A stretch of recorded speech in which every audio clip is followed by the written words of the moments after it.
I don't know if you're going to turn off lights for a day.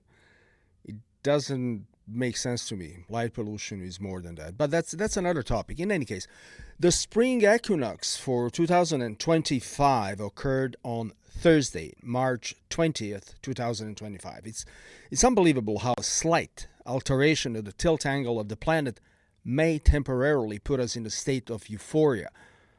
The seasons, including spring, are greatly influenced by the tilt angle of the Earth, which is roughly 23.5 degrees. And seasonal changes result from this tilt, which alters how sunlight reaches the planet's surface throughout the year. So I shall restate my disagreement with the claim that the winter solstice is the most beautiful time of year, which I made in episode 43 when introducing the program. Even the gorgeous, seductive, and glorious summer does not, in my opinion, possess the same magic of nature's rebirth. Since I was born in late April, it might be personal, but I don't think anyone is immune to this season when the long bird noises and fragrances are resurfacing to take over the earth. Everything looks and feels better now. You can own kingdoms and you can be a millionaire, but if you miss this amazing rise, you will be miserable. The Latin term equinox comes from the words equi, meaning equal, and nox, meaning night. On the equinox, there are around 12 hours of daylight and 12 hours of darkness everywhere on Earth. The beginning of spring officially begins on March 20th in the Northern Hemisphere with the spring equinox, also known as the vernal equinox. The days get longer than the nights after this day, and the tilt of the axis on which Earth rotates, which is again 23.5 degrees, is what could causes the tilt equinoxes. The equinox is when the sun crosses the equator. For many years, people have celebrated the spring equinox as a time of rebirth, renewal, and fresh starts. Yes, I love that. In contrast, the longest and shortest days of the year occurred during solstices when the Earth is at its greatest extreme tilt toward or away from the sun. Among the first people to determine the timing of the spring equinox were the megalithic inhabitants of Europe. They used enormous stones to build round monuments that functioned as the first celestial observatories. And they were able to monitor equinoxes and other celestial phenomena thanks to these buildings. One of the best examples of a nation building with astronomical purposes is, of course, Stonehenge in England. And because of its architecture, eclipses, solstices, and equinoxes may be predicted.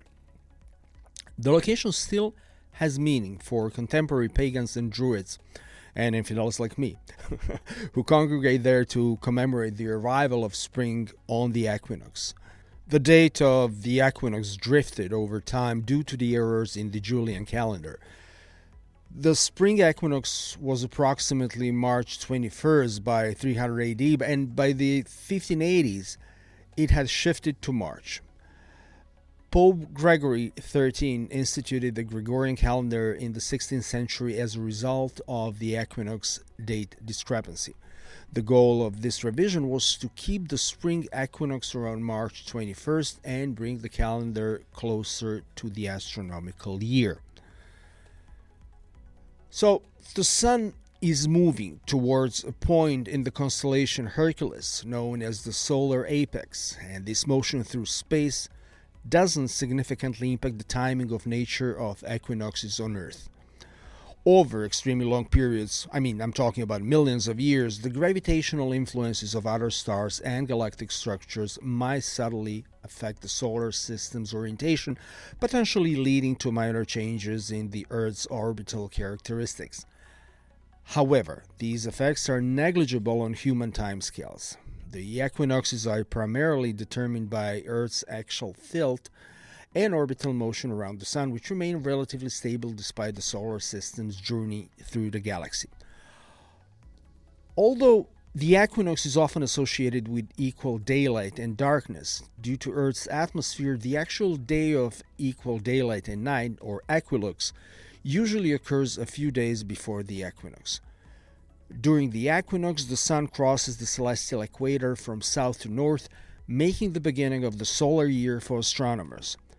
And again, I have to repeat it, it's important. The Earth's tilt of about 23.4 or 5 causes seasonal changes as the planet orbits the Sun. We now know that there might be a small variation in the precise date of the spring equinox. The earliest March equinox in the 21st century will occur on March 19, 2096. Well, I don't think I'll see that. The latest one was on March 21st, 2003. Because the solar system travels around the galaxy on human timescales, the equinoxes does not alter much. I already said that then, but you have to keep repeating it. But there are a few subtle effects to take into account. Equinoxes in succession. So the Earth's spinning axis, which completes a cycle every 25,772 years, is slowly shifting in direction. This is not directly related to the speed of our galaxy, but it does cause the equinoxes to progressively move in relation to the stellar background. One orbit of the solar system around the galactic center takes roughly 225 to 150 million years, which we know as galactic year. Yeah, there is a galactic year as well. Again, the equinoxes on Earth are not directly impacted by this motion.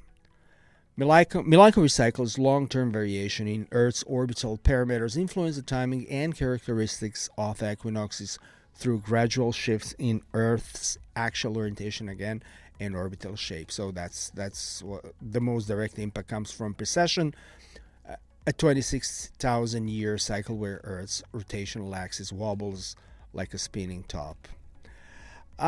This wobble alters the position of the equinoxes relative to Earth's orbit around the Sun, causing them to occur at slightly different points in the planet's elliptical path over millennia. Earth's axis completes a full precessional cycle again every 26,000 years.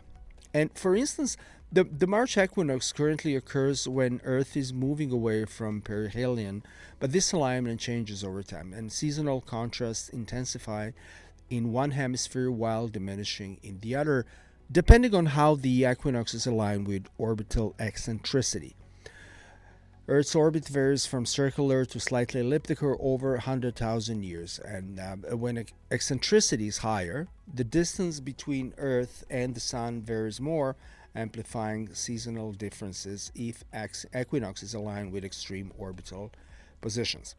Also, Earth's tilt oscillates between, that's important, it's not always the same, between 22.1 and 24.5 over, I would say, 41,000 years, right? And greater tilt increases seasonal extremes, indirectly affecting equinox conditions by altering the Sun's zenith position during these events. So, whether equinoxes coincide with closer or distant places in Earth's orbit depends on both eccentricity and precession. For example, precession favored the building of ice sheets and moderated summers 11,000 years ago by bringing the summer solstice in the northern hemisphere into line with aphelion. And these cycles offer a framework for comprehending long-term variations in seasonal solar distribution, but they do not account for short-term climatic changes or what is now referred to as so-called global warming. Over 10,000 of years, Milankovitch cycles precession in particularly progressively alter the time of the equinoxes in relation to the geometry of Earth's orbit, affecting patterns of seasonal solar radiation. Hey, look at the weather network report. It says, quotation mark, "Northern lights on core possible Sunday." So yeah, you still have time to observe it. No, you don't have to wear your welding mask. That's for eclipses, okay? Because equinox cracks are temporary fissures or weak places that form in the Earth's magnetic field around the spring and fall equinoxes. And so equinoxes are an excellent time to witness auroras. And these are not genuine fissures, but areas where the Earth's magnetic field is more susceptible to the effects of the solar wind. And the phenomenon is known as the Russell-McPherson effect after the researchers who first described it. They happen when Earth's north-pointing magnetic field is partially cancelled out by south-pointing magnetic fields in the solar wind, and the weeks surrounding the spring and fall equinoxes are when these so-called cracks form most successfully. They make it easier for the solar wind to enter the Earth's magnetosphere, which frequently leads to higher geomagnetic activity and more vivid auroras. These weak spots can be as big as Ontario or as big as the entire Earth. Near Earth's poles, where the magnetic field naturally opens up, the cracks are most noticeable. Despite the evocative word cracks, people on Earth are not in danger, so relax. Incoming particles are intercepted by our atmosphere, which keeps us safe for now. March and September are frequently the most geomagnetically active months of the year, which can be explained again by the Russell-McPherson effect. So this phenomenon was first documented by geophysicists Robert McPherson and Christopher Russell in 1973. It is the result of interactions again between the magnetic orientation of the solar wind during these periods and the Earth's magnetic field. The northern and central parts of Canada, possibly even the central prairies, offer the best sight. So, get your pickup truck, go travel, go see the world. I would go to Saskatchewan if I only could. So, what about events? Several special events and ceremonies were planned for the spring equinox in 2025. I don't know really what happened. And some of them were in Tulum and Chichen Itza in Mexico. What a great place to be, like Tulum, man. You can party and then you can observe things and you can see Maya calendars and all that. It's great. I think I have to visit Mexico as soon as possible. Well, the archaeological zones in Tulum hosted sunrise observations, allowing visitors to witness the equinox sunrise among Mayan ruins, and the pyramid of Kukulkan showed the famous light and shadow effect, creating the illusion of a feathered serpent descending the steps. And this event attracts thousands of visitors and is considered a powerful symbolic connection between heaven and earth. Also, of course, previously mentioned Stonehenge, where, as you know, Druids, pagans, and infidels like me gathered at Stonehenge to celebrate new beginnings and fertility, continuing a long-standing tradition. In Canada, several spring equinox celebrations were planned, but I'm not sure how they went. Apparently, there was a spring equinox sunrise ceremony in Mississauga, Ontario, led by a knowledge keeper, Mark Salt of the Mississaugas of the Credit First Nation. Also, spring equinox triathlon in Canmore, Alberta. A snow-based multi-sport event featured running, fed biking, and cross-country skiing. Yes, there is more to. I mean, there's probably still snow in Alberta, and in Toronto, when we talk about Toronto, at Stock Market, yuppies and hipsters, so you can slalom in between Fenty boys and enjoy vendor markets, live music, and so-called entertainment like yoga, mindfulness, and sustainability-focused events. I guess there's a free pass for iGadget owners, Fufumango, and Goddess of Starschmuck's worshippers, most likely. I bet they play pickle punk or whatever to celebrate this allegedly vibrant gathering. Karens with accessory dogs included. Jeez. Yeah, what are you gonna do? It's Toronto. So, another season, this time with a good reason, I guess. I'm so excited about it, I barely need any coffee. That's how hyped I am. Hey, also, check episode 29 and the one from the very beginnings of this podcast, A Note to Equinoxes. So tell me which one you like the most. Well, you can tell me the next time. Until then, enjoy your time outside under the glorious sun this beautiful season. Choose carefully your sunblock factor and stay selective.